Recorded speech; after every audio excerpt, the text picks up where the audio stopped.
am Carol Mayer. I'll always be Carol Mayer, despite being married for many, many years, because Yogi was my dad, and I will always be known as Yogi's daughter, one of his daughters, and almost that was my claim to fame.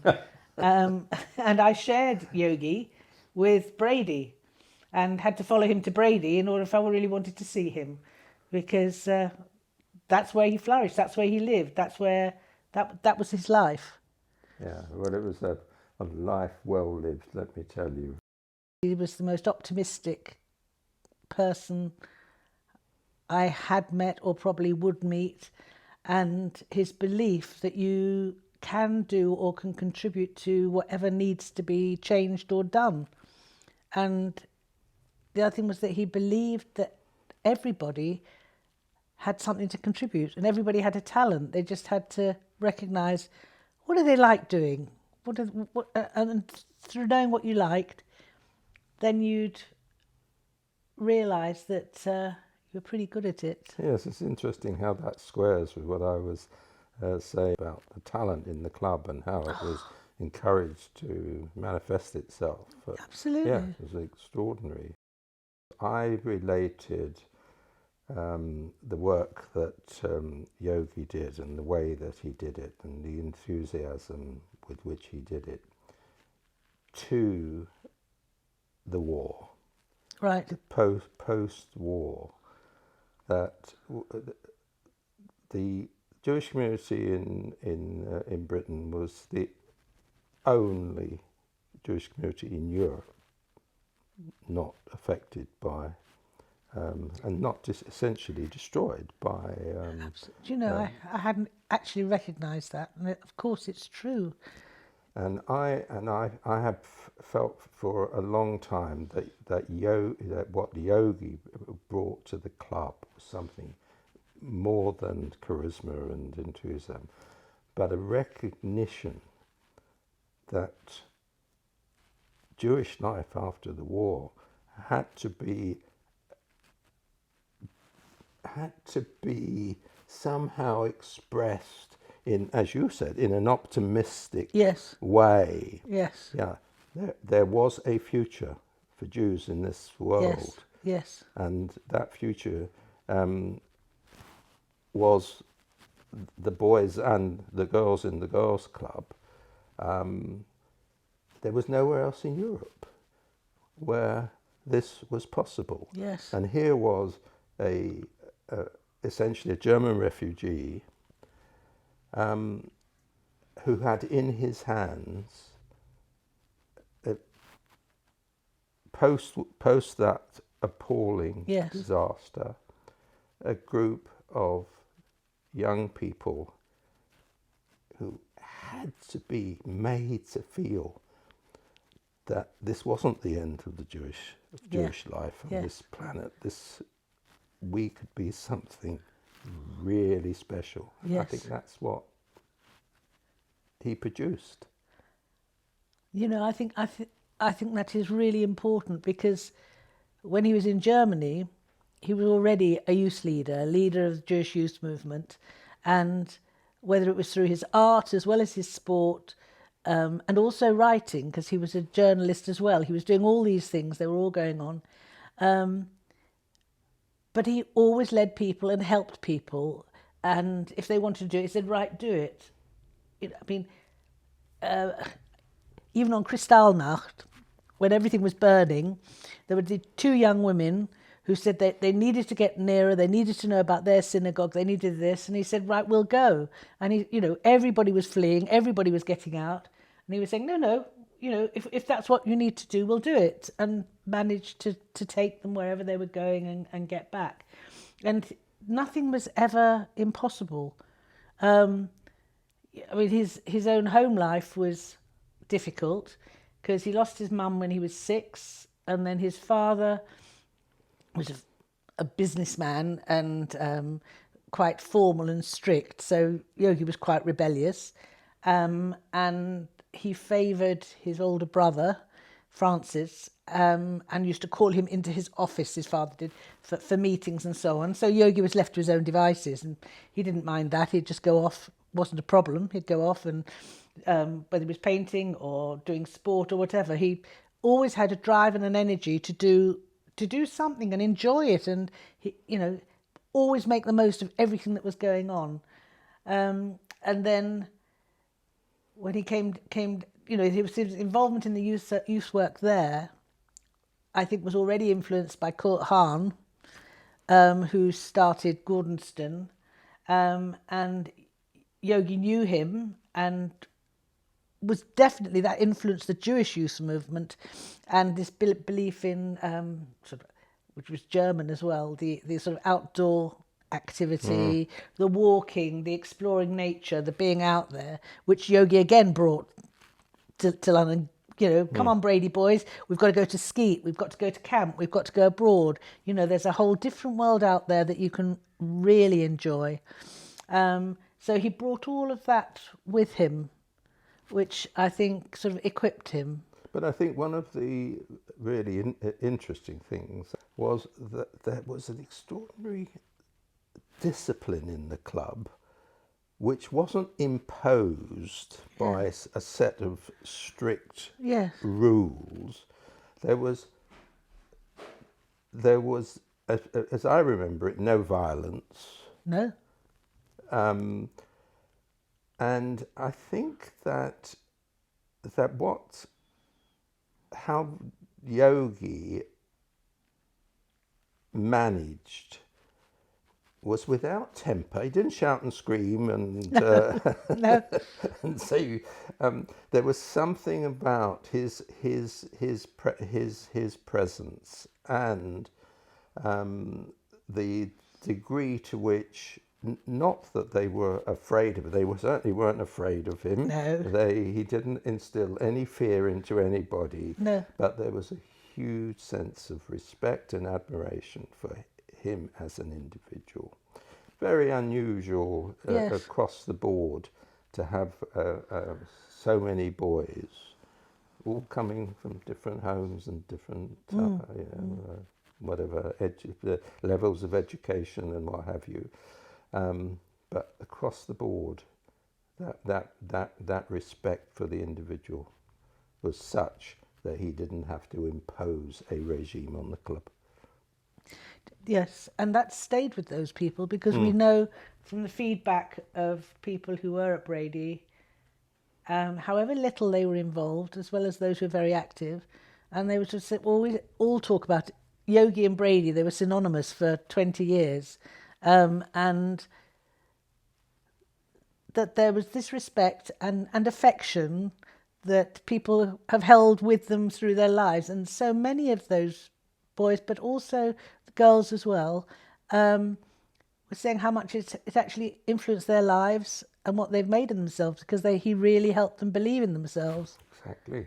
Absolutely. Yeah, I know one boy who worked in a paper bag factory when he left Brady, and Yogi encouraged him and said, but you're so good with people, you're so good with...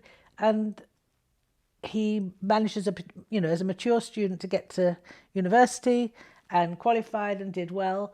And we all know lots of success stories like that. And then there were people who were in trouble and fell by the way, and they had their difficulties, but Yogi would find a way of supporting them sort of out of it, and sort of saying, oh, come on, what life do you want? Do you want that life? Do you want this life? What should we do? And I think there were quite a lot of boys who had, had times when they had a few problems, but they managed to have overcome it and, had, happy lives later on. Yeah, but I think, absolutely, and that's, I think, again, I think you and I are expressing the same feelings about Yogi, and I think one of the remarkable things is that he was able to do that for so long, without wilting. I know. Very few people can keep up that level of.